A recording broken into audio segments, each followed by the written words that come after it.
네, 여러분 안녕하세요. 14장 지원부서 파트의 실습을 시작하겠습니다. 이 14장에는 딱 한 가지 실습이 있죠. 이 14-1입니다.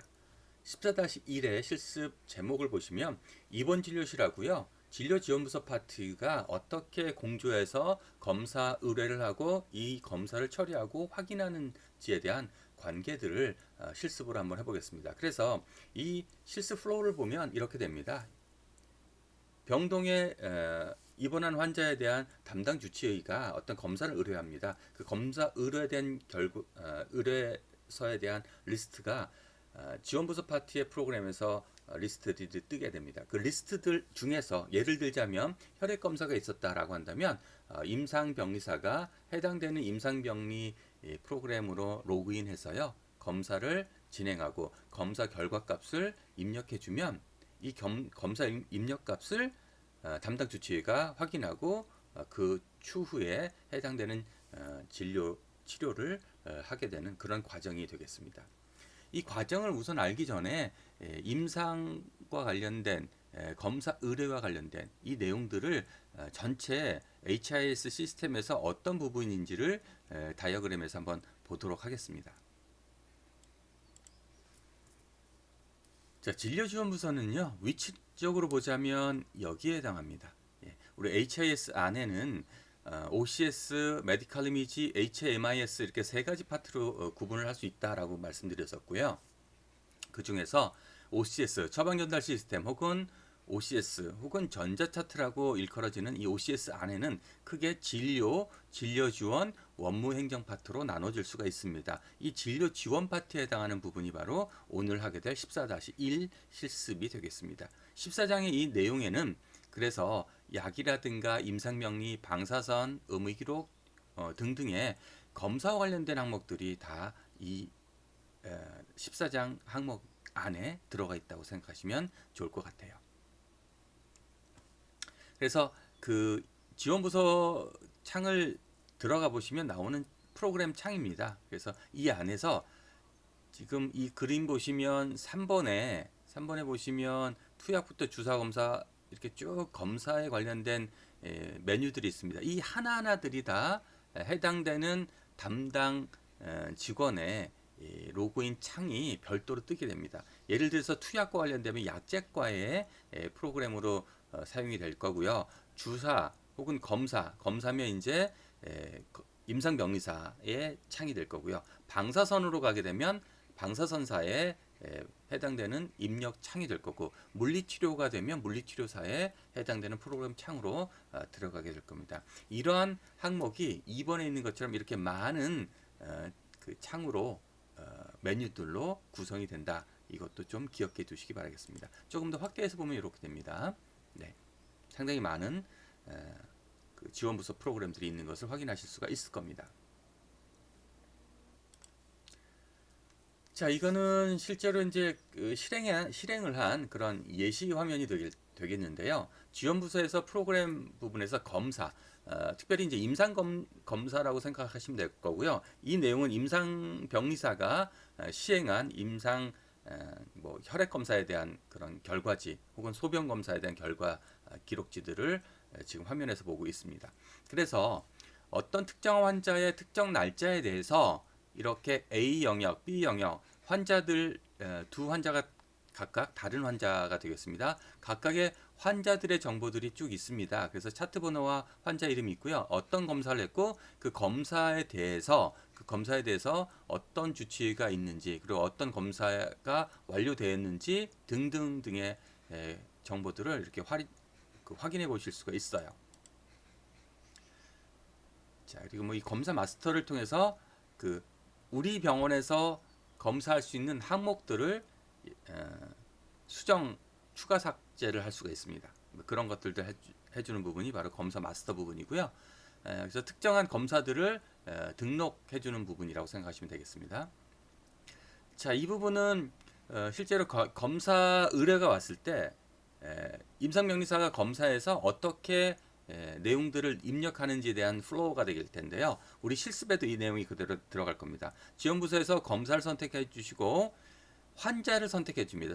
환자를 선택해 주시고 이 환자에 대해서 검사를 시행하겠다, 결과 값을 입력하겠다라고 한다면 검사를 시행하기 위해서는 해당되는 요 그 파란색 버튼이 있죠. 이걸 환자를 선택해 주시면 이렇게 선택이 됩니다. 이 환자가 받아야 할 검사 항목들이 됩니다. 이 검사 항목들을 진행하겠다라고 하는 4번에 있는 녹색 버튼 눌러주시게 되면 이 해당되는 환자에 대한 검사가 시행된다. 이렇게 보시면 되겠습니다.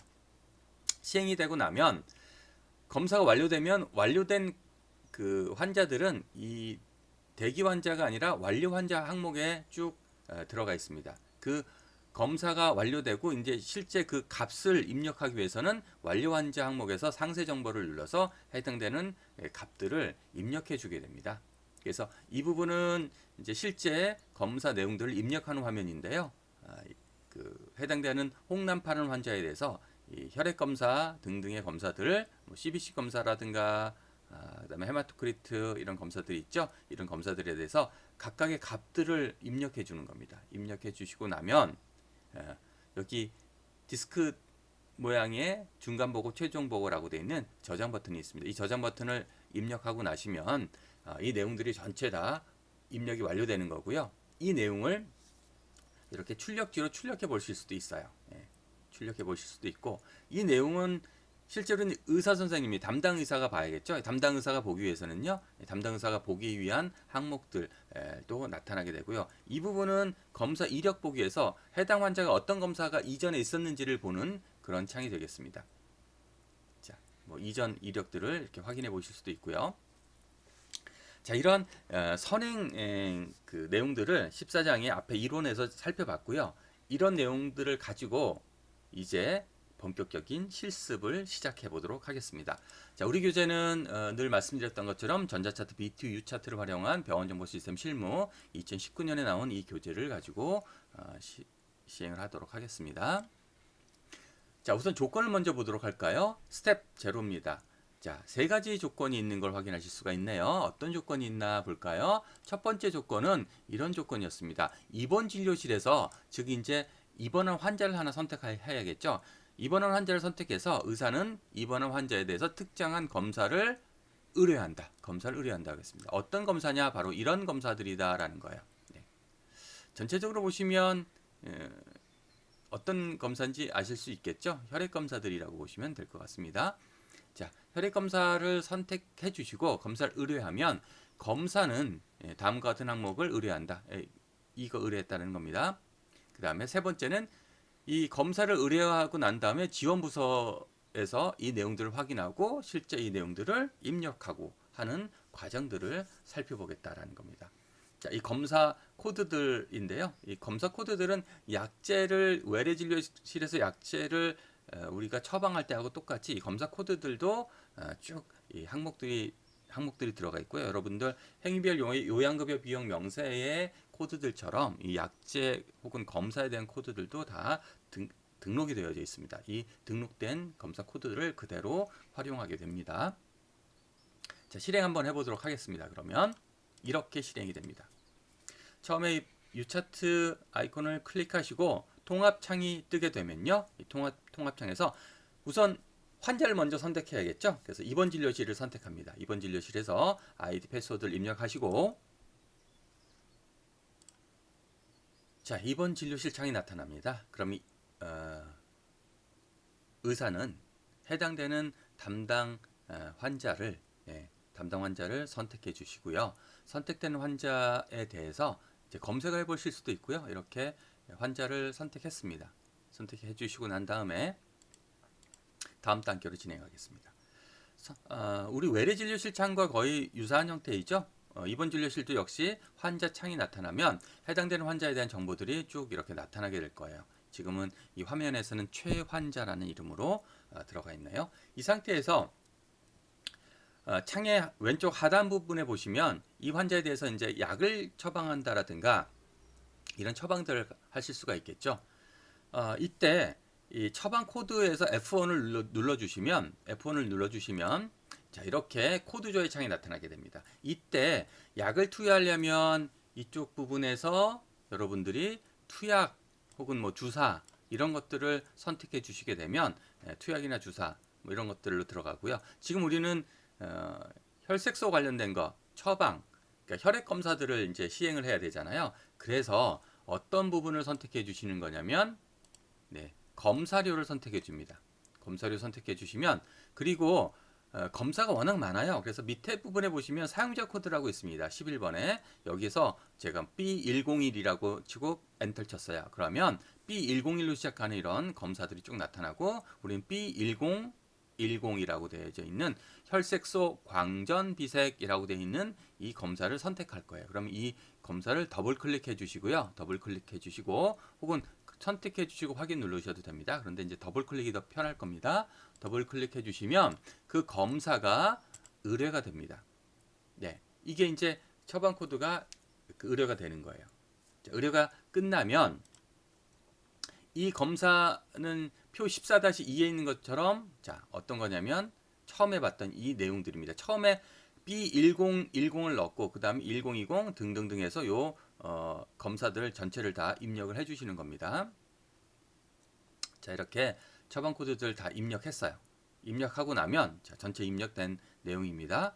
자, 입력이 다 끝나면 이번 진료실의 오른쪽 위쪽 부분에 보시면 15번에 해당한 여기 그 full이라고 써져 있는 디스켓 모양의 아이콘이 있습니다. 이걸 눌러주시면 저장이 되면서 전체 이 내용이 저장되면서 해당되는 검사는 검사 의뢰실로 전달되게 됩니다. 네. 그래서 전체를 전체 저장해 주시고 가게 되면 이제 주치의의 검사 오더는 끝난 겁니다. 그럼 이제부터는 검사 오더를 받은 임상병리실에서 즉 지원부서에서 이 내용들을 검체를 획득하고 검사하고 검사된 결과를 입력하는 이 과정들을 진행해야 됩니다. 자, 그래서 이 과정은 오더가 끝난 다음에 임상병리사가 쉽게 얘기해서 임상병리사가 검체를 획득하고 피를 뽑아야죠. 검사해야죠. 검사된 결과를 입력하는 이 세 개의 단계를 지금 스텝 7부터 시작하도록 하겠습니다. 자, 일단 지원부서를 선택해 주시고 로그인을 해줍니다. 로그인해 주시고 자, 지원부서 창이 나타나게 되면 이때 제일 먼저 해줘야 될 것이 지원부서를 선택해 주는 부분이에요. 지원부서를 나는 어떤 지원부서를 선택할 것인가를 여기 지원부서 선택을 눌러주시면 쭉 나옵니다. 이 중에서 검사를 선택해 주시는 겁니다. 검사를 선택해 주시면 자, 그러면 다음과 같은 창이 나타나게 될 거예요. 이렇게. 네.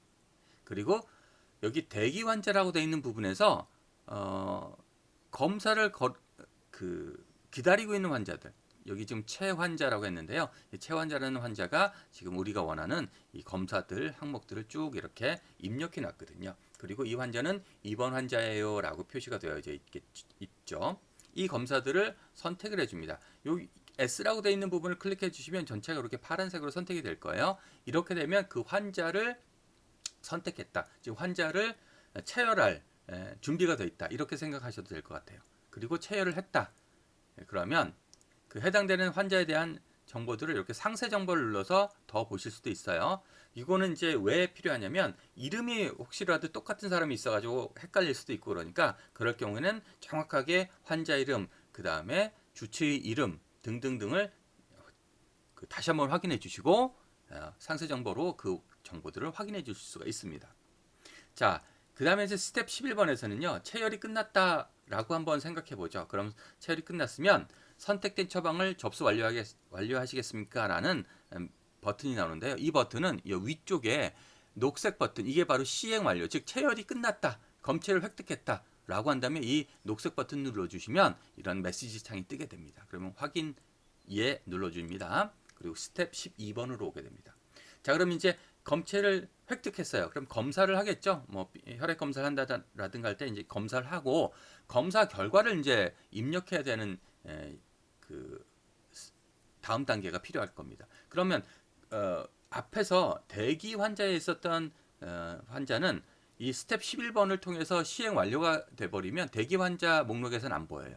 그래서 갑자기 환자가 없어졌네 그럴 수 있으니까 그렇게 됐을 경우에는 여기를 완료 환자로 바꿔주시면 검사 의뢰 체혈까지는 다 끝난 이 환자 목록에서 이 환자를 보실 수가 있을 거예요. 네, 이렇게 검사 완료 환자에서 보시고요. 이제 무엇을 해야 되느냐? 실제로 검사 결과를 입력해 줘야 될 겁니다. 그 검사 결과를 입력하는 부분은요.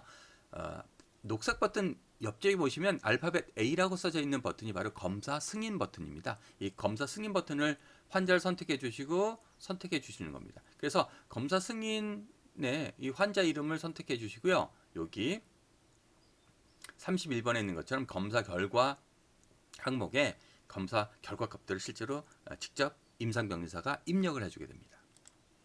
자, 입력하는 내용입니다. 환자 선택 차트 번호 절대로 잊어버리지 마시고 해당되는 환자인지 분명하게 선택해 주신 다음에 검사 결과 값을 직접 타이핑해서 입력해 주시고 검사가 다 끝났다. 그렇다면 이 저장 버튼 눌러 주시는데요. 이때 앞에 D하고 P가 있는데요. DP 이게 이제 임계치 안에 들어가느냐 들어가지 않느냐에 따라서 뭐 직관적으로 보이시죠? 이렇게 파란색 부분이면 임계치 안에 즉 이상 소견이 없다라는 거고 임계치 밖에 있다라는 뜻은 이제 이게 이상 소견이 있는 검사 값이다 이런 뜻이 된다 이렇게 생각하시면 될 것 같아요. 자, 스텝 15번입니다. 검사 결과를 이렇게 저장하고 난 다음에 이 환자를 다시 한번 검색하고 싶어요. 언제서 언제까지 검사 정보들을 보고 싶어요. 그러면 검색 기간을 선택해 주시고 환자를 검색해 주시고 검색 실행해 주시면 해당되는 환자의 검사 이력들을 검사 이력 내용들도 이렇게 확인해 주실 수가 있어요. 그래서 이전 검사하고 이후 검사하고를 비교하거나 할 때도 이 검사 이력을 보면 좋겠죠. 자, 그다음에 이제 스텝 16번입니다. 이건 이제 앞에서 봤던 스텝 15번에서 37번, 36, 37, 38번에 있는 검사 이력에 관련된 결과별 이력 관리라는 창이 있는데 이 창을 조금 더 확대해서 보시면 이렇게 돼 있고요.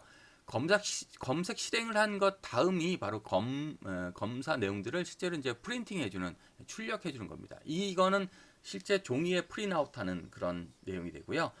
검사 결과지들을 이제 종이 차트에다가 끼워 넣거나 할 때 이렇게 이제 검사 결과지들을 프린트로 출력한 겁니다.